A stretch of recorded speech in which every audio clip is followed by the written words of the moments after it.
Chapter 10. Magua took Cora's arm and pulled her away.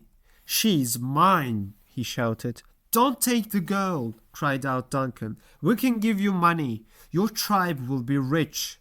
"Magua does not want white man's money," the Huron shouted.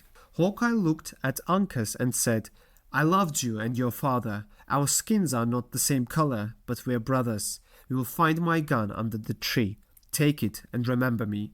Then he turned to Magua and said, "Leave the girl and take me, Magua." "No," answered the Huron. "I want the girl. I want Cora. Go with me or I'll kill your sister." "Thank you, Hawkeye," said Cora. "You wanted to give your life for me." She said sadly, put her arms around Alice, and looked at Duncan. "Love her and make her happy," she said. Then she turned to Magua. "Go. I will follow you." Cora walked away with the Huron. Suddenly, the great fighter, Uncas, jumped up and ran after Cora. "Stop!" he shouted. Cora turned around and looked at Uncas. She loved this young Mohican and wanted to be with him. "I won't go with you," she shouted at Magua. "I'll go with Uncas."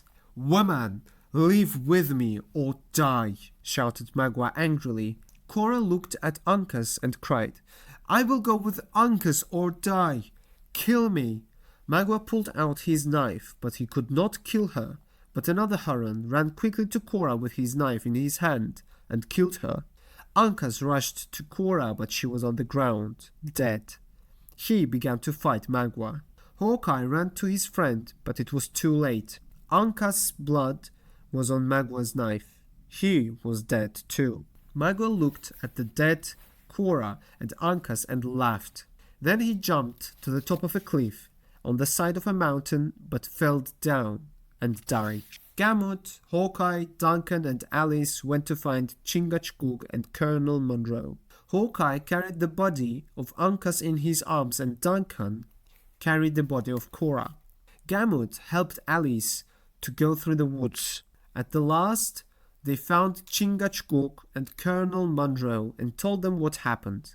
All of them were very unhappy. Hawkeye took Chingachgook's hand and said, "I have no family. Uncas was your son and your blood. Now he is my brother, and I will never forget him." And that was the end of the last of the Mohicans.